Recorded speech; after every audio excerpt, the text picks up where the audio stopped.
Bonjour Ilana, bonjour à toutes et à tous.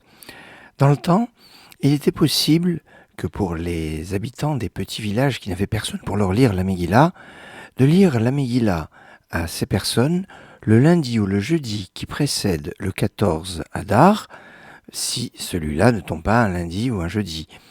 Ainsi, la première Mishnah de traité Megillah nous dit que suivant les années, il est possible que la Megillah soit lue le 11, voire le 12 ou le 13. Dans tous les cas, la Megillah est lue le 14 Adar, dans ce qu'on appelle Area Perazot, les villes ouvertes, toutes les villes, on va dire d'une façon classique, villes ou villages, partout on peut le lire à cette date-là, et le 15 Adar, dans les villes entourées de murailles, depuis l'époque de Josué.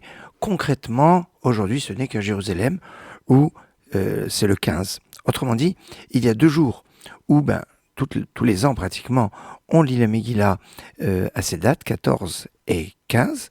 Et il y a 3 jours où, en fonction des années, il est possible qu'on ne lise aucun de ces 3 jours ou l'un de ces 3 jours en fonction des possibilités. Il est remarquable que dans la Megillat Esther, le mot Purim est marqué exactement 5 fois, comme les 5 dates, et que ces 5 fois sont composées en fait de 3 et 2. En effet, ces 5 mentions du mot Purim sont dans le chapitre 9, au verset 26, 28, 29, 31 et 32. Ce sont les versets où le nom de Purim est mentionné.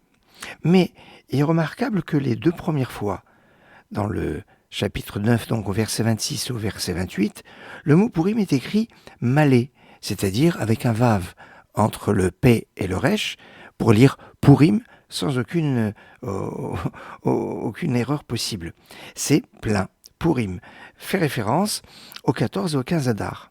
Alors que dans les versets 29, 31 et 32, le mot Purim est écrit comme Parim, c'est-à-dire que sous le P, il y a un Kubutz et il n'y a pas de vav entre le P et le Resh de Purim. Et c'est en fait en référence aux 3 jours qu'on a évoqués, dont le premier est aujourd'hui d'ailleurs, 11, 12 et 13 Adar. Ce qui peut être remarquable d'une autre façon, c'est que donc on a 3 jours qui ont un statut spécial et 2 jours qui sont fixes. Mais cette année où le 15 Adar tombe un Shabbat, eh bien, on retrouve le principe de 3 jours pour la célébration de Purim, éclatée entre avant Purim et après Purim, pour Jérusalem uniquement, puisque c'est une ville entourée de murailles depuis l'époque de Josué. Ainsi, il y aura cette année, en fait, 2 mitzvot qui se feront avant, à Jérusalem, avant Shabbat, le vendredi, la lecture de la Megillah, qui à Jérusalem va demander d'être faite par un minyan, avec un minyan. D'une façon générale, quand on lit la Megillah, on n'est pas obligé d'avoir un quorum. C'est mieux. C'est mieux, et puis d'après la plupart des décisionnaires, ça permet de faire la bénédiction qui est après. La bénédiction que l'on fait avant la lecture de la Megillah, on la fait dans tous les cas, mais la bénédiction que l'on fait après, en général, se fait seulement quand il y a minyan. Certains disent qu'on peut la faire même sans minyan. Toujours est-il qu'à Jérusalem, cette année, comme ce n'est pas vraiment leur jour, parce qu'ils ne peuvent pas lire la Megillah le Shabbat, c'est pour ça qu'ils avancent la lecture de Megillah comme nous au jeudi soir et au vendredi matin, eh bien ils devront impérativement la lire avec un minyan. Et puis alors, puisqu'on lit la Megillah, on fera les cadeaux pour les pauvres pour ne pas les faire attendre. Le jour exact de Purim pour Jérusalem, ce sera Shabbat, avec le rajout, que ce soit dans la Mida ou que ce soit dans le Birkat Hamazon de Alanissim et la lecture de la Torah de Purim, Vayavo Amalek, qui se trouve dans l'Exode à la fin de la paracha Béchalar.